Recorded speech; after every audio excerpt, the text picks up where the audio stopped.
So we had a couple really nice rains come into the area, which we really needed. It's been very dry, and as a result, a lot of the greens that are growing on back here have really begun to take off, like this Merritt collard. This perennial has been growing here for several years now, and I've been harvesting and eating the leaves off of this plant, and also some of the other Merritt collards that are growing back here that were all grown from cuttings. You can see in the background there, this is a hugelkultur mound that I mulched with some comfrey leaves and wood chips. Just getting it ready for this upcoming spring. Another Merritt collard there. I also mulched up these other two hugelkultur mounds over here. This one using leaves and wood chips. I also pruned back a lot of the plants that have been growing up here. Things like the mugwort, even the main stalk off of this Merritt collard. And as you can see, we've got some prime real estate here. Nice sun, a nice decomposed hugelkultur mound. Everything that's grown on here has done exceptionally well.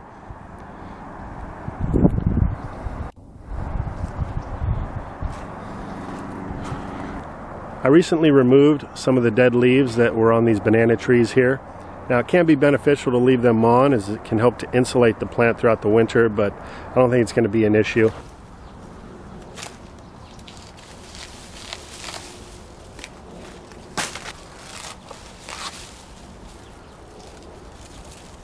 I also removed a couple of the more mature banana tree stalks that are there. One of them that had fruited. That's what you want to do after you get a fruiting. You want to take it down.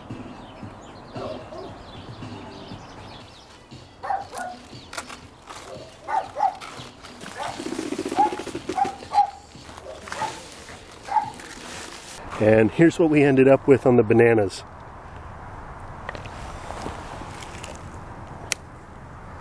Nothing to write home about. So we'll give it another go, see if we can get ourselves some edible bananas off of this, but even if we don't, it's okay. This banana tree is actually growing in the chicken run, and it creates nice shade. It's a beautiful ornamental, and the leaves are also very useful. They can be used in cooking or as a substitute for paper plates, so we're going to keep that around. These aronia berry plants are completely dormant.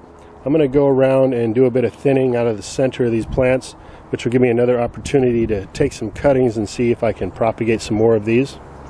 So I've already been doing a ton of propagation back here. You can see my little sandbox that I made for propagating cuttings has got quite an array of things. We've got some fig cuttings, we got some loquat, there's some Merritt collards and some purple tree collards. Over on this side we got some goji, ceanothus, autumn olive, viburnum. Over in this corner of the yard, I transferred a bunch of different artichoke plants that were growing as pups around some of the other plants in the yard. So I've got 2, 4, 6, 7 plants. And check out all the little mushrooms back here.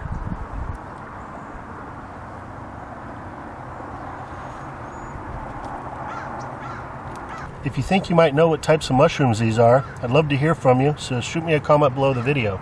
I'm still not seeing any reemergence from last year's wine cap patch. Unfortunately, I think I may have let it dry out a bit too much. I did recently disturb it and put a fresh layer of straw and wood chips around, so we'll see if they do reemerge or not. I also went around to some of the different mushroom spawn packages that I deposited throughout the garden, opened it up, disturbed it a bit, spread it out, and added some more food source, again, straw and wood chips. You can see all that mycelium. Here's that burlap bag. You can see over in this area though, the chickens started to thrash around in there, so that might be a good thing. They might actually be helping me to spread that mycelium out a bit. We'll just have to wait and see, but most of the other patches have been left undisturbed. The ashitaba's hanging in there, even though it's not looking all that abundant at the moment. There's still plenty of green life in there. Some of the leaves have died back with the cold weather, but this core of the plant is still alive. I've had good results growing this overwintering in the past, but I need to get out here and do some harvesting and clean up. One thing I wanted to share with you, this is a gift that I got this last Christmas, so thank you very much, you know who you are. But this product here is called the Bug Out Seed Bag, and this is over 5,000 seeds, all heirloom from a company known as Sustainable Seed Company, certified organic, and they claim that if you grew all the seeds in this package here, you could grow up to 3,000 pounds of food. Now I took a look online and I saw that you can pick these up for about $15. And although I think maybe 3,000 pounds of food is a bit of a stretch, let me just tell you everything that's in here. You can get beets, broccoli, cabbage, carrots, celery, chard, corn, 2 types, cucumber, basil, kale, lettuce, melon, onion, peas, peppers, 2 types of peppers. We got pumpkins, radish, spinach, 3 types of squash, tomato, watermelon, wheat.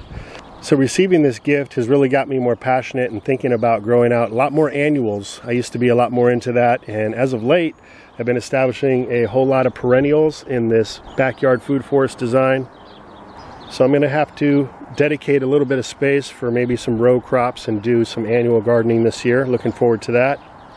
So anyway, if you're interested, I'll put a link below the video so you can go check it out. Quickly, I just wanted to share with you an update on this 2-in-1 planting of figs. I've got a brown turkey and a blackjack fig here. Last year I had shared with you how I go about pruning these trees, and we had received a wonderful fruit set last year. And this year the structure has even become more abundant. It's nice and spread out in a more bush-like shape, which is what I'm going for. There are a few different branches that are reaching up that I'm going to have to prune out, and a little bit of thinning in between any cross branching and some of the new shoots that are starting to pop up down there. But again, for the most part, this is looking really good. We've got a low growing fig combination. On average, most of the branches are only about 6 feet tall right now. How's it going, ladies?